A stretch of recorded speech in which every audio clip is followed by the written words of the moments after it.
porque el asunto de la cantidad de personas que se queda sin casa, con sus edificios dañados, en mayor o menor medida, desde aquellos que se quedan con sus edificios dañados y no pueden nunca más regresar porque hay que demolerlos, hasta la gente que a lo mejor va a estar un tiempo largo esperando a que se reconstruya y que se apuntale y demás, como las zonas de vivienda. Entonces, obviamente tenemos como, yo creo que como una población diferente, desde la gente que verdaderamente tuvo una experiencia muy traumática alrededor de estar en una situación en donde de verdad se viene abajo el edificio, los sobrevivientes que son, a ver, por suerte a nivel de la cantidad de población que hay en la Ciudad de México no es tanta, o sea, no estamos hablando de las cifras del 85, ¿no? Pero finalmente hay gente dañada y hay gente dañada en mayor o menor medida. Obviamente el primer daño pues es el humano. Cuando la mente ha vivido una experiencia excesiva y cuando la mente ha sido rebasada en su capacidad como de digerir y de metabolizar por la fuerza y el impacto de la vivencia, por supuesto que la persona está como pasmada. Por eso la idea del sentido de realidad es importante. Pasmada. Pasmada quiere decir que por ahí puedo llevar 8 o 10 horas sin probar bocado porque de pronto el registro del hambre, pues por supuesto que ni siquiera aparece. O puedo llevar también muchas horas sin darme cuenta del paso del tiempo y por supuesto que sin darme cuenta de cuáles son los afectos, las emociones y ni siquiera el estado físico en el que me encuentro. ¿Cuántas veces una gente después de un accidente no capta que se rompió un brazo? Y que a lo mejor está cierto daño físico que no es ni siquiera registrado, porque la mente es como si estuviera también colapsada. ¿Cuánto tiempo le toma a una persona y cuánto tiempo le toma a la mente registrar lo que realmente está sucediendo? ¿Cuánto tiempo? O sea, los seres humanos, lo hemos dicho, no somos computadoras y no tenemos una especie como de posibilidad de hacer una programación automática en donde te meto los nuevos datos y a partir de ahí tú haces o reaccionas de una manera distinta. No, el impacto es bárbaro. Y la sensación de estar pasmado, la sensación de estar en blanco, la sensación de incluso a veces ni siquiera registrar el miedo cuando la situación es amenazante, de no registrar los elementos o los indicadores y las sensaciones corporales. Todo eso es parte de una reacción inicial, por supuesto que estoy hablando de la reacción inicial. ¿Cómo llega la persona en ese momento? ¿Qué es una crisis? O sea, una crisis es algo que excede y rebasa las capacidades mentales para procesar y para comprender incluso de manera muy elemental la experiencia que se está viviendo.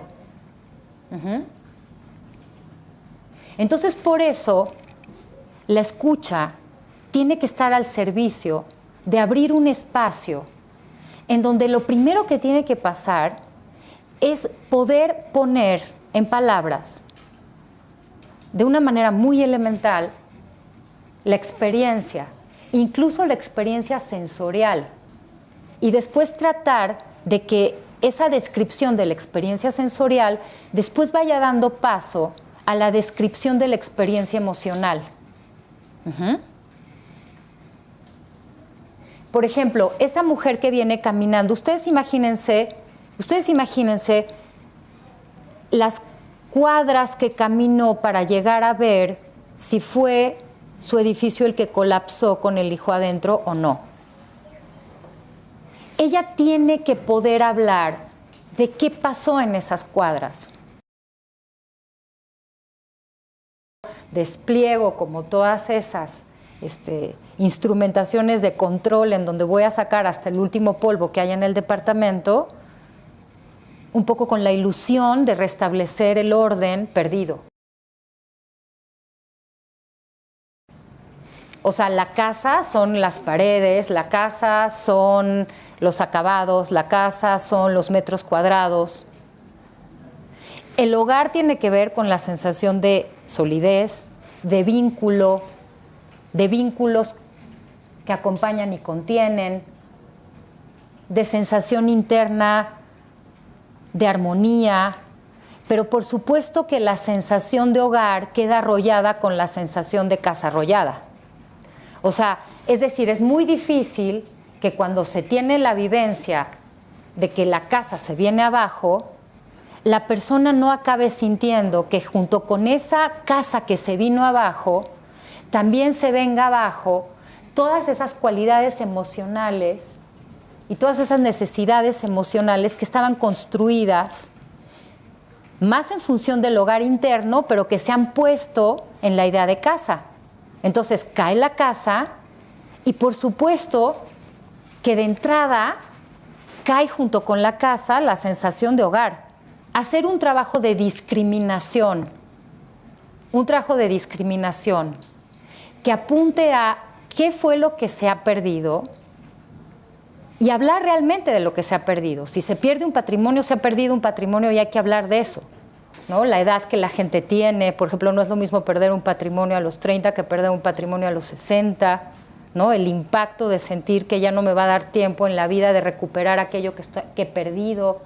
O sea, hay que hablar de los duelos y hay que hablar de que por supuesto que perder una estabilidad económica y perder una casa, por supuesto que es un duelo. La estabilidad, la solidez, la seguridad que una persona pueda tener y pueda construir, en realidad en el fondo depende de su mundo interno. Por eso podemos pensar que no es lo mismo una casa que un hogar. O sea, la casa son las paredes, la casa son los acabados, la casa son los metros cuadrados. El hogar tiene que ver con la sensación de solidez, de vínculo, de vínculos que acompañan y contienen, de sensación interna, de armonía, de cohesión.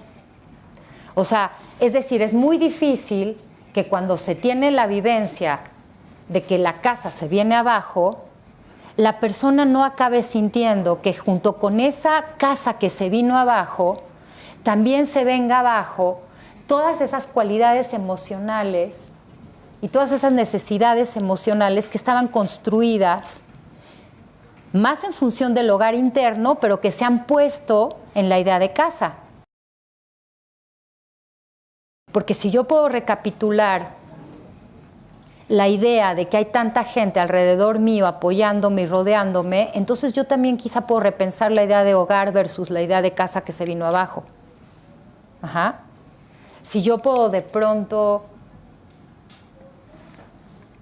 sentir que hay vínculos fuertes, estables y sólidos con los que yo cuento más allá de las paredes fracturadas, entonces se puede rearmar y reparar la idea de casa, más bien reparar la idea de hogar, aunque la casa esté fracturada. Ahora, aquí es cuando también uno ve el entretejido tan fuerte que hay entre la realidad externa y la realidad interna. Por supuesto que una persona que tenga una capacidad de funcionamiento en lo global, en su carácter, como de un funcionamiento más estable, va a ser más capaz de rehabilitar y de reorganizar aquella sensación de cohesión, de estabilidad, que una persona que tenga una sensación interna, personal, independientemente del terremoto, de una gran inestabilidad. Aquí es donde se va a poner en juego también quién es uno a nivel de organización de carácter, a nivel de recursos emocionales y mentales, más allá de la tragedia, más allá del terremoto.